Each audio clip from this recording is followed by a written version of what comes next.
I-maintain lang kasi pa pogi points, palakpak. Pangatlo, yung lahat ng taong pagod ng maging empleyado. Sino ho dito ang empleyado? Taas ang kamay. Nag-enjoy? Minsan ba naisip mo, ano ba talaga to? Sawang-sawa na ako mag-MRT. Sawang-sawa na akong mag-bus.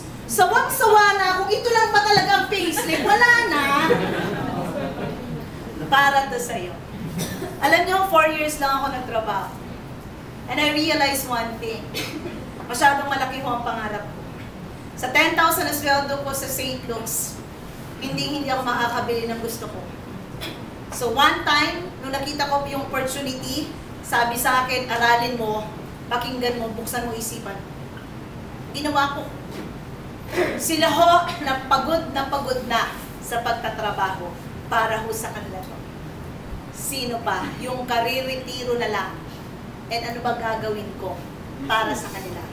Alam niyo ang qualifications lang, 18 years old and above and alive. Yun lang. Ang dali, palakpak naman. Sa sobrang dali, hindi pa rin maintindihan.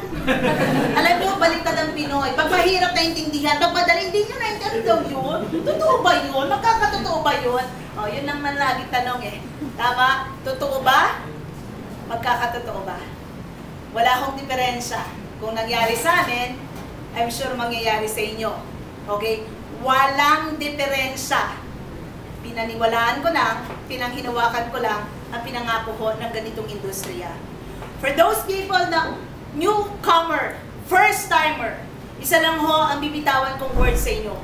Why don't you try this? Doon naman ho sa old-timer, I really wanted to recognize yung mga tao nandito. From Baguio City, pwede ba natin palakpak? Tayo naman. Dito sa Baguio, halika ho sila. Diretso, kanina lang umaga dumating, nandito na kaagad. Kayo saan kayo galing? Dito lang kayo ata sa Quezon City, sila ng Baguio. Group from Laguna. Pwede ko bang tayo? Tayo yung taga Laguna. Pampanga. Recognize natin yung hub natin, Mr. Sherwin. Mag-order po sila ng Pampanga. Of course, ang UPS hub naga natin. Of course, Miss Kay and Fonaval. May braso tayo. Okay, sino pa? Of course, Las Piñas. I-recognize ko, palakpakan natin. Nandito po ang hub. And the rest of the leaders, maraming salamat po. For those people na mga nandito ngayon, iiwanan ko sa inyo ng isang mensahe lang. Life is just like a straight line of no return. Kung ano ka ngayon, yan ho ang produkto ng ginawa at naging decision mo 5 years ago. Tama ba? Yes. Kung wala kang pera ngayon, yan ho ang resulta. Kasi kung anong ginawa mo 5 years ago. Very important ho yung magiging decision nyo ngayon. Kasi ito ho ang mag-lead na mangyayari ho sa inyo 5 years from now. Noong nakikita ko kami ng opportunity, grinab kaagad namin. Pero sa una lang ho, ang hirap tanggapin. Kasi 5 taon ng PT, nursing, nag-masteral pa ako, di ba? Ilang years? 20 years! Si Jeffrey Higur ano siya ng years. Kasi si Jeff nag-aral lang 7 years, 8 years lang. Shortcut si Jeff. Kung ano may resulta ako, pareho siya. Ako 20 years. Diba? So, may mga tao akong naka-shortcut talaga. Si Jerry Azareno, siguro ganun din. Tama ba? 8 years na nag-aral, pero same ang resulta. Dun ho sa sobrang talino, don't overanalyze. Kasi mapaparalyze ka. Marami itong talino, sige nga, analyze ko muna, analyze. Walang hinka. Si Jerry hindi nag-analyze. Nothing to lose. He has nothing. Tama ba? So, ang sabi ko lang ho, please try to open your mind. Okay? Hindi ka na pwedeng bumalik. Mahirap nang balikan. Mahirap nang magsisi. Pero ang point ko doon, yung magiging desisyon nyo ngayon, very important. Yes. Ang opportunity, minsan lang kumatok. Pag hindi kumatok, nagtatampo at kumakatok sa iba. Sa akin lang ho, minsan lang ho dumadaan ng ganitong opportunity. Every day we keep on praying, Lord, tulungan mo naman ako. Lord, hirap na ako.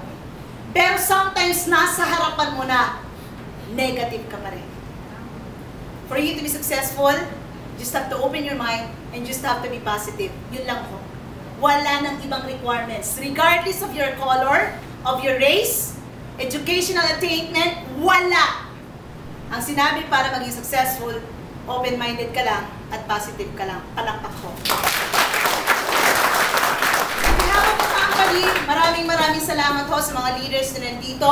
For 2015, we are very excited.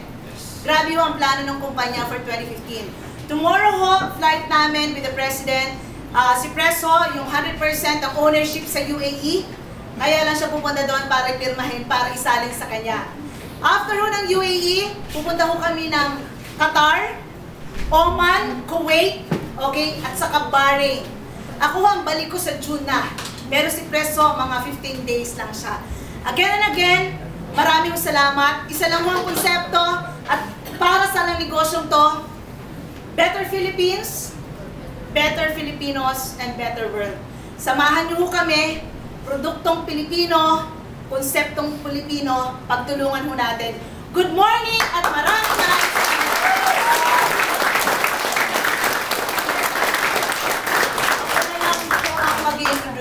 Okay? This person, grabe. Grabe ho ang achievement. He's very young. Right now ho, napakaraming kumpanya. He used to work, dati ho ito nag-work sa Bangko Sentral, accountant ho. Pero sa ganitong industriya, 17 years din siya. He is very young, an entrepreneur. He has more than 200 employees, 10 kumpanya, okay? At napaka-humble. Marami ho siyang ikukwento sa inyo, marami ho itong isi-share sa inyo. Ang sa akin ko lang, undivided attention. Alam niyo, ang edad nito parang 28. Siya ho ang magsasabi ng edad niya. Okay? The man behind the Unified Products and Services. Without further ado, let's all welcome the President, Mr. Emmanuel Pascual.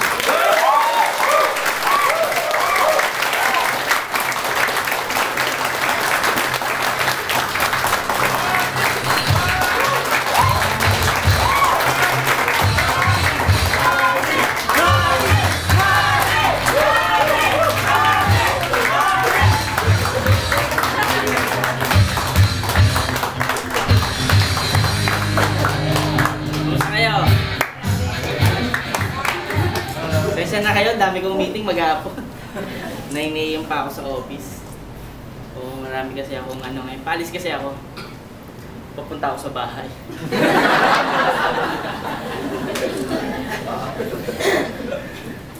Kasi paalis ako pa UAE ako, ma'am, bukas ng gabi.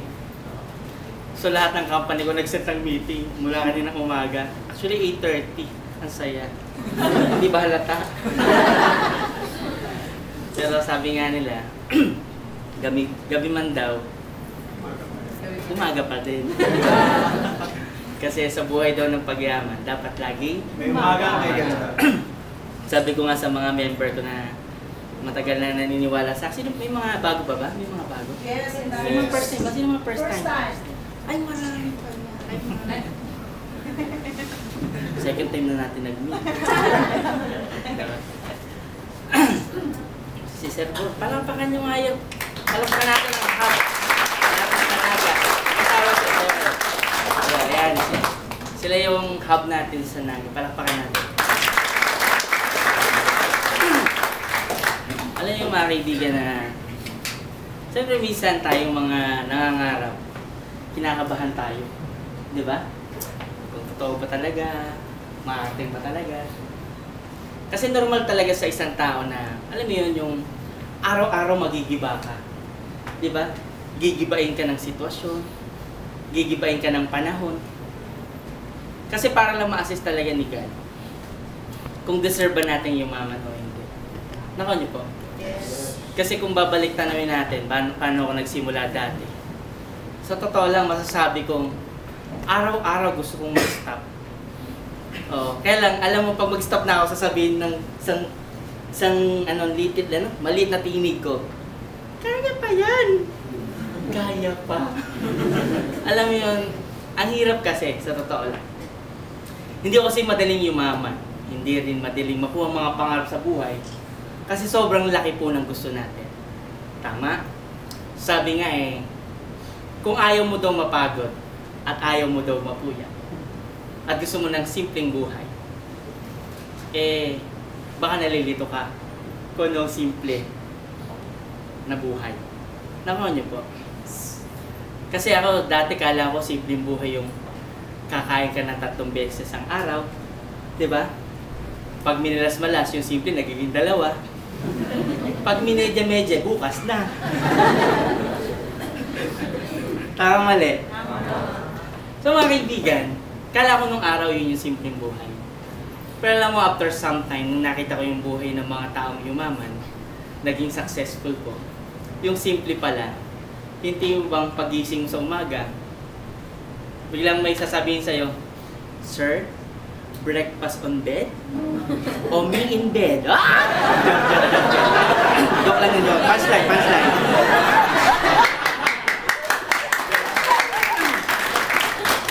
Ganun, di ba yung bang paglalabas ka, di ba? Isipin mo saan ka pupunta, anong negosyo mong pupuntahan mo, saan mo na naman papalakihin yung pangarap mo. Yun yung simple. Pag hindi mo pala maintindihan paano ka mabubuhay, kala mo lang simple. Yung pala, hindi siya simpleng buhay. Nakuha niyo po? Mga kaibigan, hindi ko madaling dinaanan. Napakahirap po. Kung akala nyo sa sitwasyon ko, hindi ako namumblema. Namumblema rin po ako.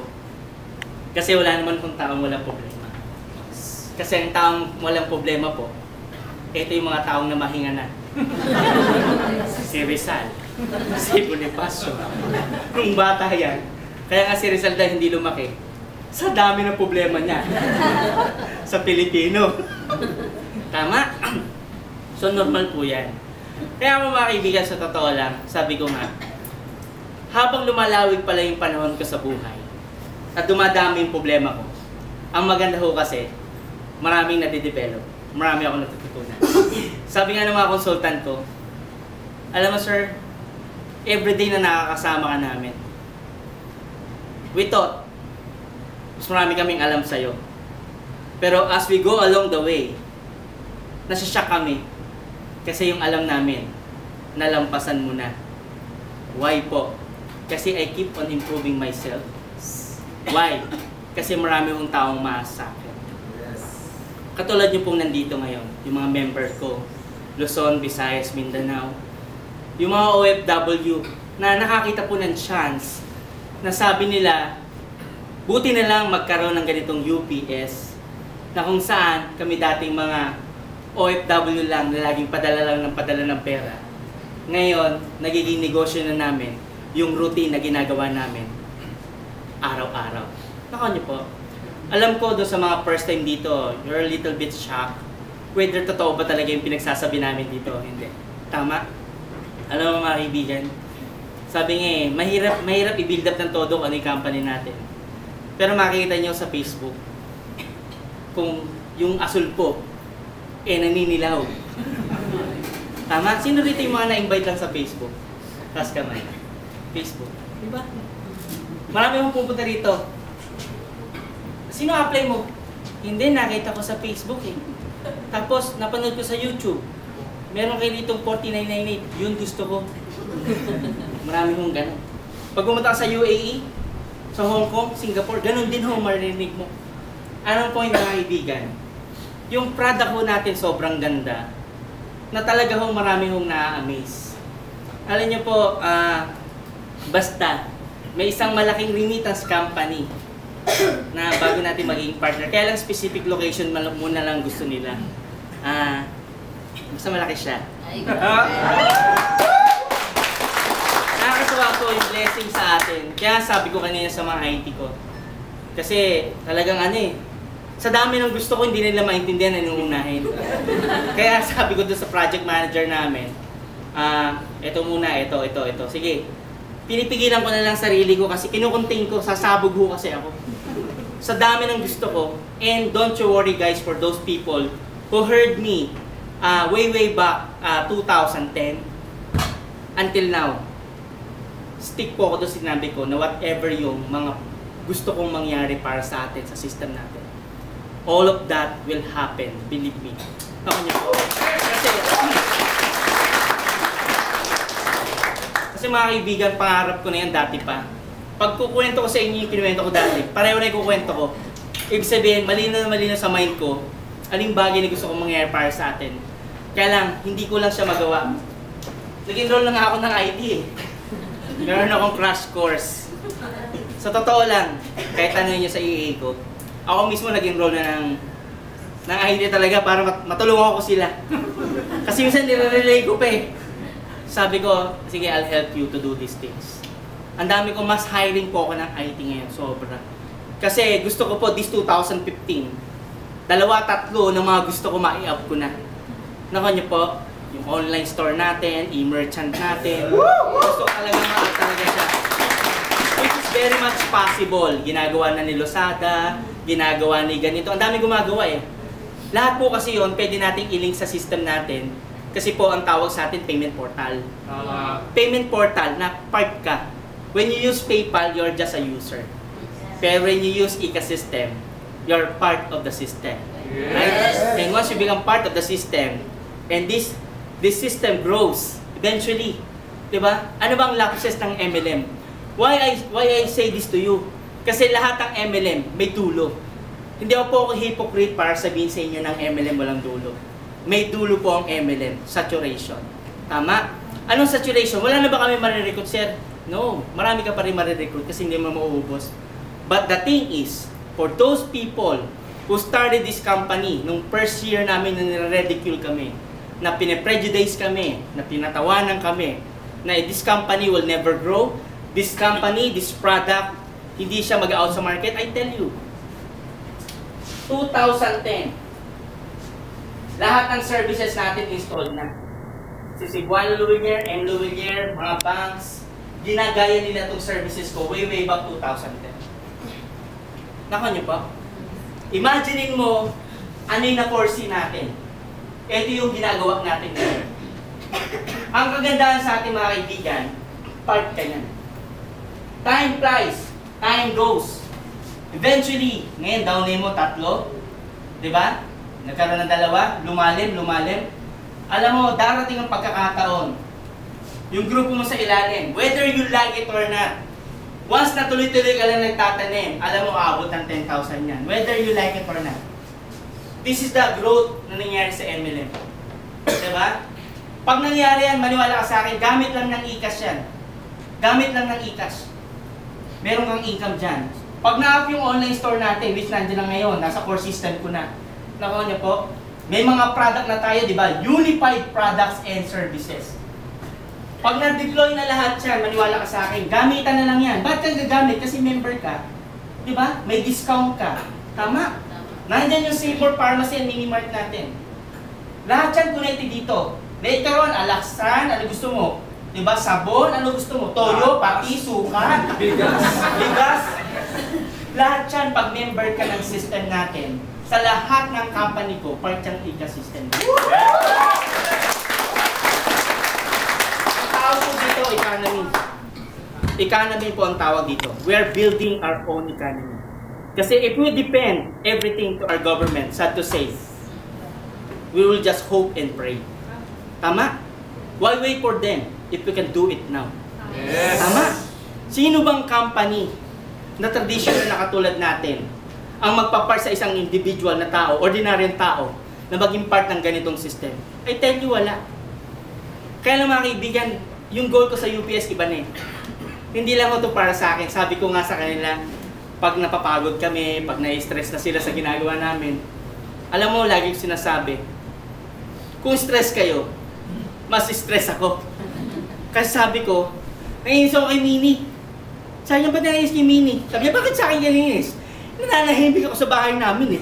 Di ba? Yumayaman na ako, kumikita ako na kung gusto ko. Pinasok mo sa akin yung networking.